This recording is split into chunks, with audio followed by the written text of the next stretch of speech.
काही काळ थांबतो. ज्यावेळेस एक आवड निर्माण झाली आणि मग मात्र मी मागे वळून पाहिलं नाही. पण न पाहता ज्यावेळेस गावात आलो आणि ठरवलं 26 जानेवारी 90ला ती पहिली ग्रामसभा आणि गावातून आमच्याकडे आले. मग सर्वात आघाडीवर होत्या महिला की सरपंच पहिल्यांदा आपल्या गावातील दारू बंद करा, दुसरं पिण्याच्या पाण्याची सुविधा 2-2 किलोमीटर वन करावी लागते आणि रोजगारासाठी काहीतरी करा. म्हणजे ज्यावेळेस डिमांड ज्याला आपण म्हणतो एक नीड बेस प्लॅन, गावाच्या गरजा त्यावर आधारित.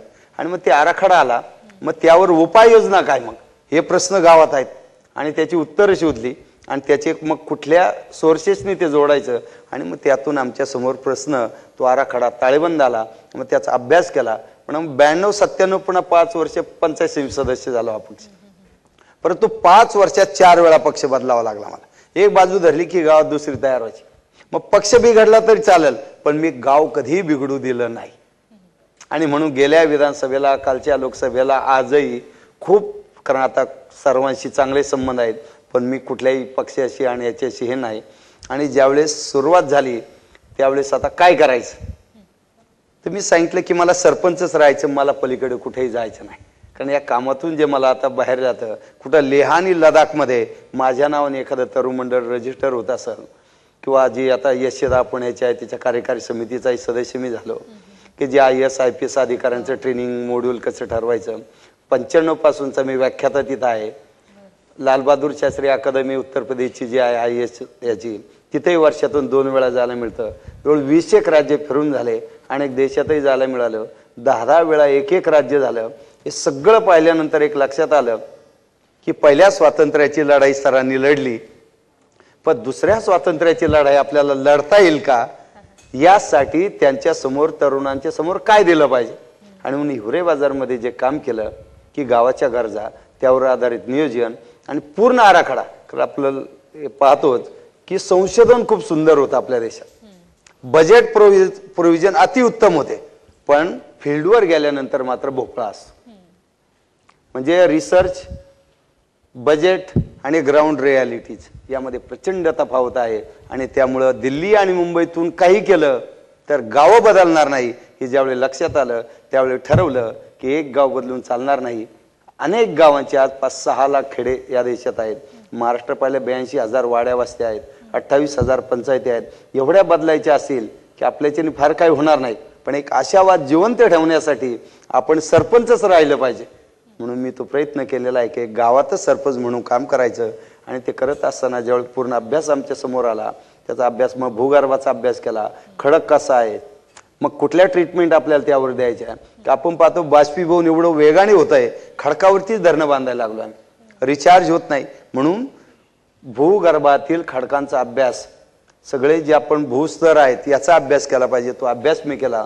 पूर्ण गावात कुठल्या ओढ्यामध्ये कुठल्या आकारचा दगड आहे हे इथं बसून मी तुम्हाला सांगू शकतो. मी जिथं काम करायचं ते जर कामच आपल्याला माहिती नसेल, पुढच्या 50 वर्षाचं नियोजन आज आमच्याकडे आहे.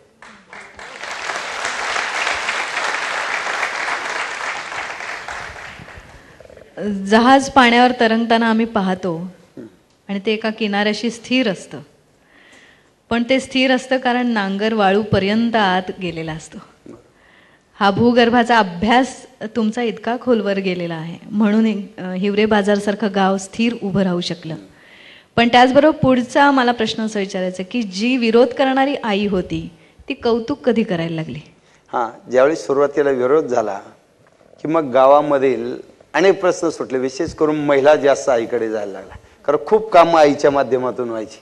तर त्यातूनच एक प्रसंग पुढे आला. सुनेच्या हस्ते सासूचा सन्मान हा उपक्रम आईच्या पहिल्या स्मृती, कारण 2 वर्षापूर्वी आई गेली, असं अटॅक आल्यामुळं अचानक तो एक प्रसंग असा थोडा हेच होता.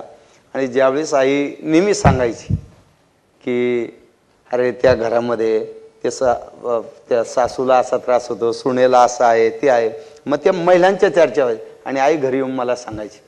आणि मग माझा मुलगा जो 8वीमध्ये आहे, एक मुलगी आहे, एक मुलगा आहे. माझी पत्नी प्राथमिक शिक्षक आहे, जिल्हा परिषद, सगळं अगदी ठरवून केलेलं आहे. माझ्यावर कुठलंही कोणीही अवलंबून नाही. आणि गावातल्या शाळेत हे पण शिकतात. त्यावेळी तो मुलगा आई लगेच त्याला दाखवायची, बघ माझ्या मुलाचा फोटो आज छापून आला, बघ माझ्या मुलाने आज या ठिकाणी भाषण केलं.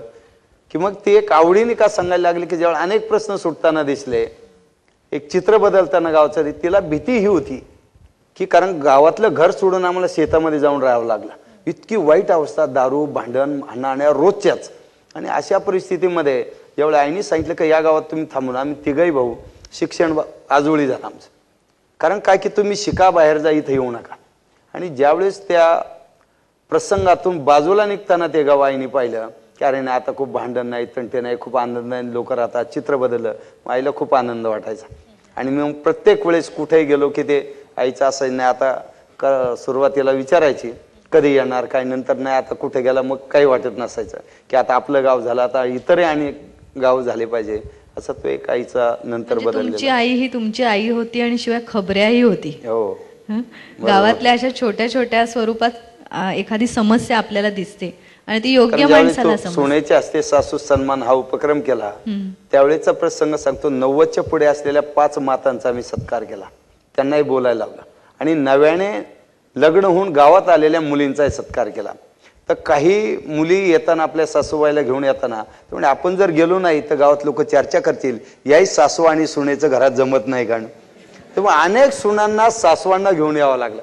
तर सासू आणि सुनेचं नातं आई आणि मुलीसारखं ज्या दिवशी होईल त्या दिवशीच कुटुंब व्यवस्था होईल. कारण एक कुटुंब बिघडलं त्याला, कारण आजी नाही राहिला, आजोबा नाही, आई आणि वडील नाही राहिले. आणि मुलीचं आणि आईचं नातं सुनेत आणि सासूत झालं, त्याचा परिणाम एक घर बिघडलं.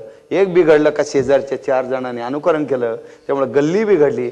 आणि एक गल्ली बिघडली की अख्खं गाव बिघडून जातं. आणि गाव बिघडलं का देश बिघडायला वेळ लागत नाही.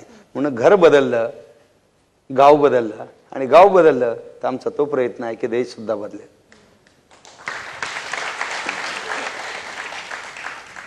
अभिनेत्री स्मिता तळवळकर आहेत ना, त्यांच्या एका लेखात त्यांनी सुंदर, म्हणजे मी ते वाचलं, कदाचित ते आधी एखाद्या संतांनी सांगितलं असेल, महान व्यक्तीने सांगितलं असेल, की मला 700 पायऱ्यांचा गड चढायचा आहे, पण मी त्या 700चा विचार कधीच नाही केला, समोर असलेल्या पायरीचा केला. आणि त्यामुळे मी कधी 700 पायऱ्या चढून गेले मला कळलं सुद्धा नाही.